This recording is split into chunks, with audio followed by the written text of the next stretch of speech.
I left my family. I left my kids. I left my nightclubs, my parking company, $35 million to fight the fight. Welcome everyone to another episode of Mafia Truths with John Alite. I'm Felix Levine, and to my right, John Alite. A quick reminder before we get into it, subscribe to the YouTube channel if you haven't done so already. Like this video, leave a comment if you have something good to say. And also another quick reminder to subscribe to our Patreon channel. There you'll get all the content early, exclusive content, the ability to ask John personalized Q&As, and our bats that we've been selling, signed, custom signed bats by John. All the Patreon members get a discount if you are interested. So if you're a Patreon member and you want to get one of those bats, hit me up at felix.levine. If you're a regular person and you also just want to get a bat as well, hit me up at felix.levine on Instagram. We also want to give a big shout out to Tommy Tickets. If you need tickets, call 516-588-TIXX or 8499. They will beat any checkout price you see anywhere, any event, any venue, any state. Call Ticket Time, 516-588-8499. Tommy Tickets. Go check them out today. We also want to give a big shout out to KCL Automotive. John will talk to you about them, and I'll give you the phone number at the end. 98 Henry Street, East Stroudsburg, PA. Any car needs you need inspections, tires, body work, mechanical work, buy here, pay here. If you don't have credit, used cars, anything you need, ask for Steve, ask for Dave, or ask for Chris at the front desk. And 10% off if you mention myself and the show or Felix. That phone number is 570-534-8497, 570-534-8497. All right, let's get into it. On one of the previous episodes, we talked about a very fascinating sting in New York. So if you haven't watched that episode, go check that out. I personally love that story. Today, you're involved in another sting in Florida. Florida, I was in Tampa, but I moved around Florida everywhere. I had a parking company that got involved in clubs in Lauderdale and Boca, and guy Steve Kaplan at the Gold Club in New York City years ago opened up a club also in Boca that I used to park for him too. So I was all over Florida, and it was a prosecutor, McCormick, big baseball guy, loved baseball, and him and another prosecutor in Tampa put a sting operation together, obviously to try to hit me with a RICO case.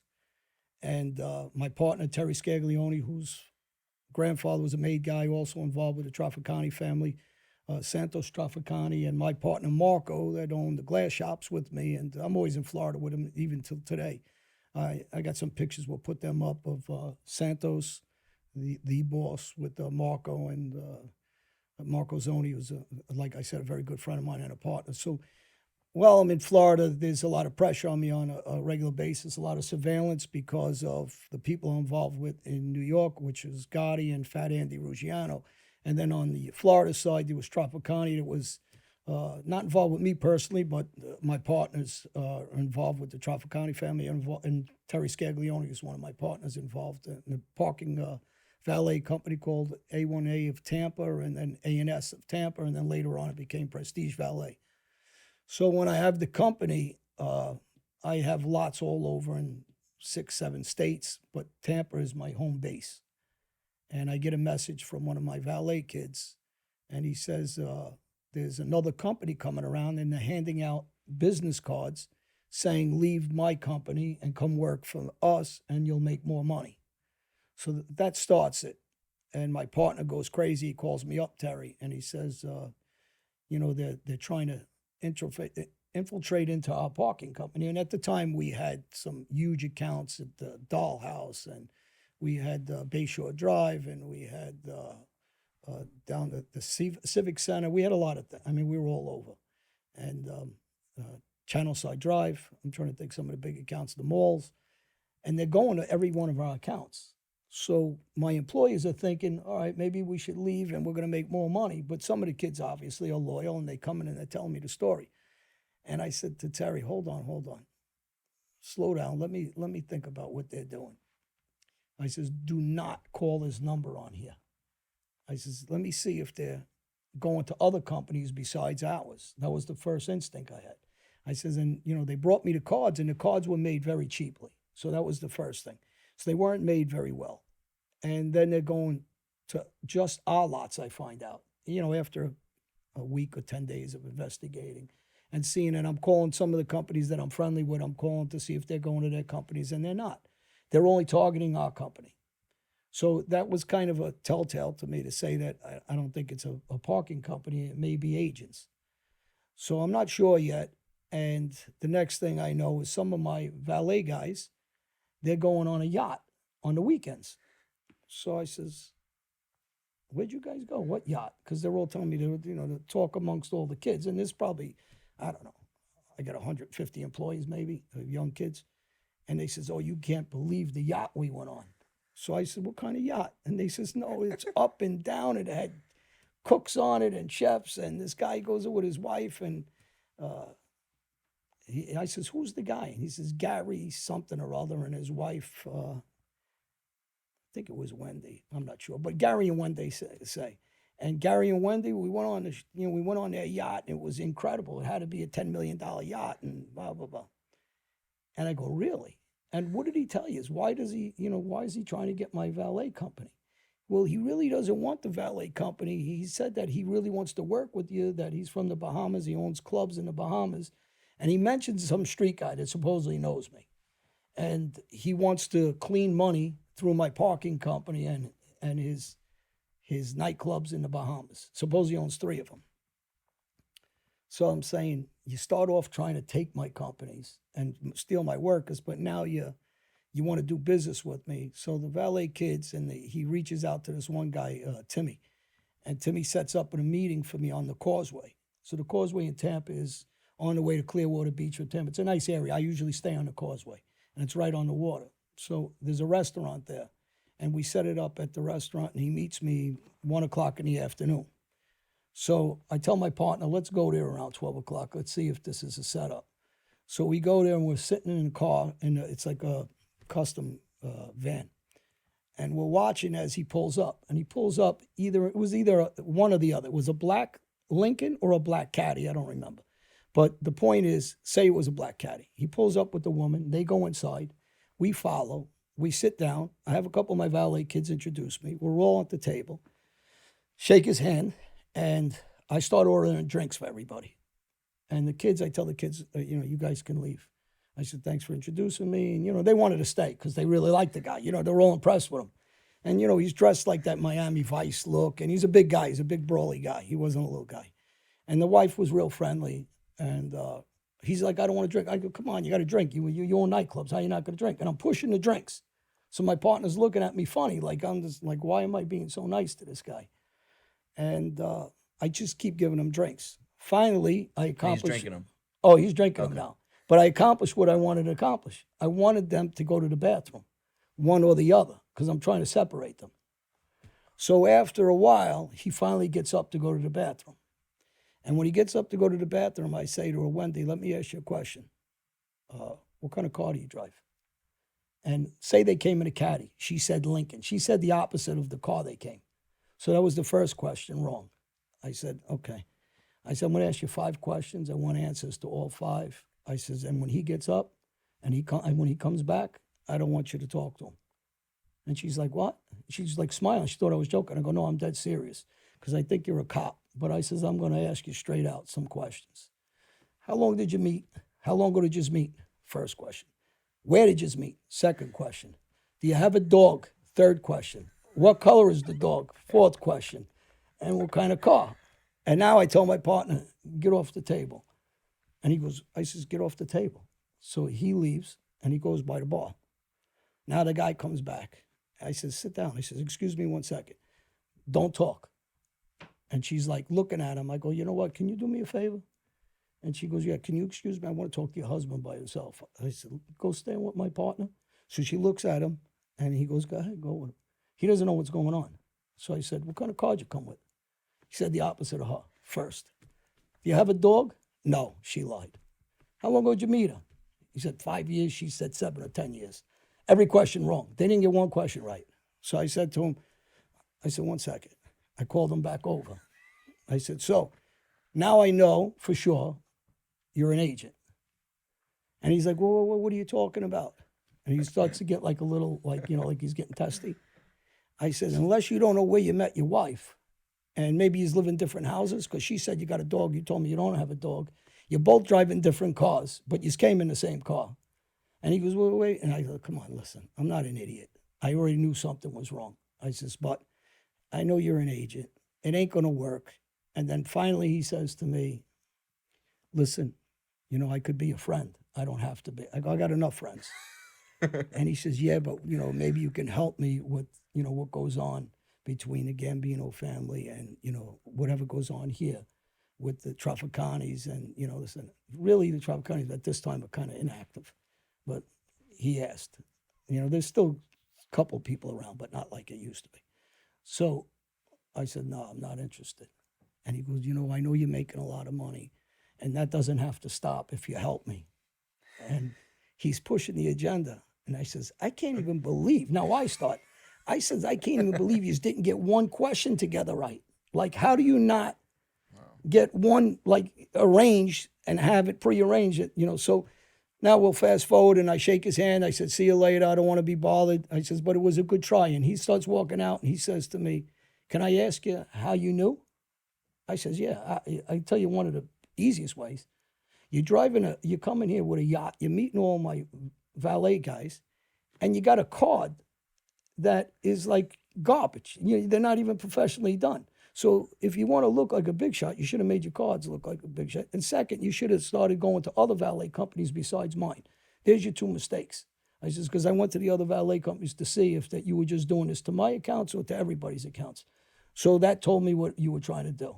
And he goes, yeah, I didn't think about that. Fast forward now, when I go to jail and I'm in Brazil and I get extradited back, and Gotti's cooperating, and his whole team of guys, Mikey Scars and all these guys are already in. They're all cooperating with the feds, and I'm getting all the paperwork. And I'm sitting, and my lawyer says to me, there's another guy coming here to see you. He says, did you hire another attorney besides me? I go, everybody I hired, you know. He goes, well, there's somebody else. And it happened to be the prosecutor from McCormick from Lauderdale. Actually, he was a nice guy. And he says to my lawyer, you know, can we talk? And my lawyer says, well, if I'm sitting here, he says, what do you want? Did you come here? He goes, no, I didn't come here for John. I came here for somebody else, but I just want to ask him one question. So he says, yeah, go ahead, ask him. So he loves baseball. So he knew I played baseball at the University of Tampa. He starts asking me about baseball. And he goes, I just got to ask you one question. How did you know that we had that sting that we were agents? And then I reiterated what I guess the agent never told him. And he started to laugh. He goes, oh, that's pretty good. And then I always say what I always say. I go, I just look stupid. I'm not that dumb. And he says, all right, I was just curious how you were on to us so quick. And, you know, and I said the cards were garbage, and they never handed them to anybody else. So there's your answer for your next guy you try it with. Hey, everybody out there. For people that don't know, I have a Patreon channel that you can subscribe to, please. And we'll talk about content that is not out on YouTube. It's exclusive. We'll cover Q&A on a regular basis once a month. We sell my baseball bats and they're autographed, and we will talk about content that you won't hear anywhere else but here on Patreon. Thank you, everybody. Please reach out and subscribe. Thank you. So how old were you at that time? Oh, I just came back. When they did this thing, that was in the 90s. So I was probably 30-something years old. And did they ever end up getting other people, that guy, the undercover cop, did he ever end up getting anyone else that you were involved with there? Well, these guys all testified against me. The Accardis were the Traficani's cousins. They all testified against me. Actually, they were around a guy named Joe Acuro, who was a captain. He was friendly with the Traficanis around Junior Gotti at one time. And Junior told him, tell them it's okay, they could testify against me. So he was giving permission to these guys to testify against me. And then later on, Timmy Donovan, one of my old partners, testifies for Junior, and Junior said it's okay to testify against me. So he's given all these guys permission to, to pile on against me. So now I'm also curious, was there ever something that an undercover cop did that you found particularly clever? Like maybe the most clever thing that an agent ever did that you're like, fuck, they got me. Or maybe it was a smaller thing. I think, over the years we had different agents that, came. But I think like the guy that I went to see in the White Horse, he actually was getting high with them. Yeah. So people think they don't get high. I don't know what that regulation is. I mean, I guess if they say, did you, he'll lie and say, no, I didn't. Maybe he really liked coke and he did coke. Who the fuck knows? But, he was drinking and hanging out and he was bringing broads, different real broads. Oh, wow. And I don't know if he's telling them that he's on a sting or if he's just taking them on a date and really just bringing them because they're regular broads. So they're good actors. Yeah. The guy was pretty good because the kids are young, so they're naive. Right. They see $10 million yacht or whatever it was. I wasn't on the yacht. Maybe it was 5, maybe it was 2, but they're young kids, so they're impressed. And the biggest mistake they had was really they what I said. They gave shitty cards. They should have made really nice cards, and they should have went after a couple of companies, and then I could have bought it a little more. Then I would have made. I was still checked, but I would have been a little more, leery of they were cops. I just really thought they were agents right off the get. What it sounds like to me also is for you, what you're looking for is consistencies. It's just like whether it's in that first story for the Sting story for people who watch that episode. If you haven't, go check that out. The guy who's buying 10 grams, then he wants more, whatever it is. For you, the red flags come when there's something different. Because greed usually brings the and when you get popped, it's usually because guys are greedy. My friend, here's another real quick one. My friend Guy Peden at the time was one of my biggest movers at the pool hall on 102nd, Jägermeisters. Right. He goes down to Atlantic City, and he's into Harris. We all hang out, and he tells me he's going to come down here, and he's doing business with a guy with pot. The guy asked him 4 kilos. He asked me, can I give the guy the 4 kilos? I said, absolutely not. See, the greed is what gets him. Now, I already have an established business. I don't need to do business with outsiders. Right. So to do business with outsiders is a red flag to me. But when he asks for 4 keys, not 1, not a half a key, when he's trying to buy him up to 4, I tell him don't do business with him. He does it anyway behind my back. He ends up getting pinched, and I was supposed to be in Atlantic City for that pinch at the Harris. They come in with 25 agents. They grab everybody. They think they grab me. They grab a guy that looks like me, and actually, I have nothing to do with this buy. And the guy, after he takes the 4 keys, sets up Guy Peden and starts making him threaten him on a payphone. And the phone was wired up with them, with the feds. And he's threatening him with me, even though I don't have no knowledge of the buy. I tell him don't do the buy. So when they pinch him, he becomes an informant also for years. He's an informant for the government. He starts giving them information. But it was a big thing. It was all over TV because it was all over, obviously, the casinos. Do you think that one of the big mistakes of the feds was maybe going for something too big, right? Like whether it's the 4 keys or whether it's the guy in Florida with the yacht that's too flamboyant. Do you think that also played into the red flag for you? Well, I think it plays into, for me is, again, I'm not greedy because I'm very successful already. I don't need no outsiders. But the thing with the feds or any sting operation, they don't have the time to waste on a case like this. They're not going to lay out all this money with an agent out day and night unless he's making progress. Right. So you're cutting their progress once you're refusing that. So if he was hanging around for a year, right, if they're going to have the funds and time, then maybe you can buy into it. But if it's a guy coming in right away and he's trying to make a big buy right off the bat, unless he's somebody we really know and they use him as an informant to do the buying, and then he brings an agent with him and says, it's my cousin or this, that would be more of a way he could entrap me. But the way they tried to entrap me was never going to work. I had a ton of money. I had an organization already. So I was already in place. I didn't need to sell another 4 keys. What was it going to get me? Another 6, 5. If I make good money on a key, I used to make 4,000 or 5,000 a key. Say I can double it. I make 40,000. What the hell's 40,000 to me? Right. I'm moving 100 keys anyway a month. I'm moving pieces. I'm moving this. I don't need to sell those 4 keys. Well, especially if it's going to put your business in danger. Well, it's going to put your life in danger. And your life. and the problem is these guys are greedy, and they did it behind my back. Yeah. Well, always fascinating. I love that story. I'm sure that we'll have, I don't know, you have any other Sting stories for the people out there? We could, I've got hundreds. I mean, as far as stings, or you're talking about violence? Yeah, well, we'll go. There's lots of violence that we could talk about in other episodes, but I'm curious if on future episodes we talk about I don't know, just more interactions with the feds, because I always think that those are fascinating, especially when they.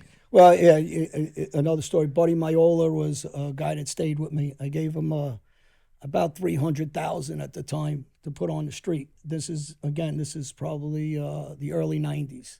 So I give him about $300,000. One I give to a guy that has a scaffolding business, nice guy, Jewish guy. 75,000 goes to him, and he puts it down for his, to get insurance on the jobs. So, and he's going to give me a paycheck every week, which he gives me. I think about those days it was about $1,000 a week, and he puts it in a pay for a guy. I gave him a guy's name. I says, put it in this guy's name, give him a paycheck. So he gives him $1,000 a week. It was one of the guys I was taking care of. I forget which guy. And he gives him $1,000, and then he's giving me a percentage of the job.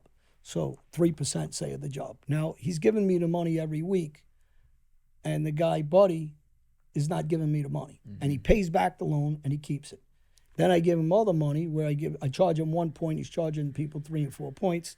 He gets into some gambling debt. He's friends with another guy. They both steal the money, and they're blaming, well, he's blaming another guy. I don't know if he stole the money, but he said he did. And I asked him for the money. Now, he's got a house in Sea Isle City, a 3-level house, and they're broke, right, the family now. I says, well, sign over the house. And he refuses to sign over the house. And I said, this ain't a debate. So he's cousins to one of my friends. The mother leaves the house. And when she leaves the house, she's not supposed to come back. He's in the kitchen. I put plastic down. His cousin's in the other room. I'm about to shoot him in the head. And his aunt walks in the door, screaming. Now, I know the aunt since I'm a baby. And she just flipped. John, please, please, John. She was screaming, don't kill him. And I seen him, and I said, you lucky motherfucker. I says, I was going to hit him in the kitchen. And then my friend looks at me, he's like, John, because he didn't know what I was going to do. I said, just get him there. So truthfully, he was kind of innocent, because I think the cousin always thought he set him up. He didn't think I'd kill him. Maybe he thought I was going to punch him or something. Anyway, I go after him after that. He lives in Ozone Park. I go to his house, and I kick his door in. He's running up the stairs, and he takes a shot or two at me with a 25 because he's scared to death. He's not a tough guy. Scared to death. He's trying to shoot me. He's running. I'm running up the stairs like, I'm not even caring about the 2 shots. And his brother calls the police. So the police all surround the house. I go 2 blocks away, kind of like what I do with my cousin. And I call him. The sergeant picks up the phone. And I tell him, listen, go fuck yourself. I says, I'm going to, this is a different era, so people got to understand. and I tell the sergeant, when you leave, I'll beat the fuck, and the sergeant's like, are you out of your mind? I'm a cop. I don't give a fuck who you are. I says, I'm going to get him. And, so he tells him it's me. I make those statements, and he won't press charges. And he goes to a family member of mine, and we all sit down so he can make a deal and pay half of the money in payments. And I shouldn't have took the deal, but I did. And no hard feelings these days anymore. It's a different era for sure. Yeah. Unfortunately, I mean, I knew his whole family. I knew his actually his son just passed away a couple of years back, unfortunately, and I got condolences to them and the family actually. And this is all let go from the past, but it was what it was back then. Fascinating. Well, thank you for that story. And another quick reminder: like this video, subscribe to the channel if you haven't done so. The Patreon, go check that out. Link is in the description of this video. And John, anything else for the people out there? Just my website, johnalite.com, and True John Alite Instagram. And my new book will be out within a month. I keep saying that, but it's coming out very shortly. Lou Romano's the author. Thank you, everybody. And you can find me at felix.levine on Instagram if you want to purchase a custom signed bat by John Alite. We shipped out our first batch recently. They're quite popular, so if you would like one of those, get in touch with me at felix.levine on Instagram. If you would like a discount on them, we're offering discounts to everyone who subscribes to our Patreon channel. So if you are a subscriber to the Patreon, go get your discount and go get your bat. Just hit me up on Instagram at felix.levine. Thank you, guys. Thank you, guys.